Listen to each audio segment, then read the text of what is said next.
एक परदेसी की कहानी, उसकी अपनी जुबानी। जब मैंने बाहर जाने की पक्की तैयारी कर ली तो रवानगी वाले दिन मेरे वालिद ने बहुत सारी दुआओं और नसीहतों के साथ मुझे अलविदा कहा।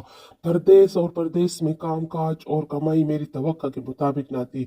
मुझे मुश्किलात से लड़ते लड़ते 2 साल बीत गए। 2 साल के बाद वतन में एक दिन मेरी अम्मा और वालिद कहीं गए हुए थे कि घर में चोर आ गया।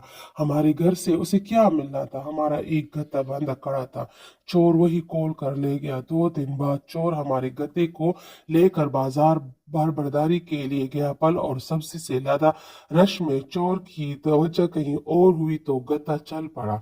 हमारे घर का रास्ता तो गत्ता जानता ही था, इसलिए उसने शाम को दरवाजे पर आकर मुंह मारना शुरू कर दिया।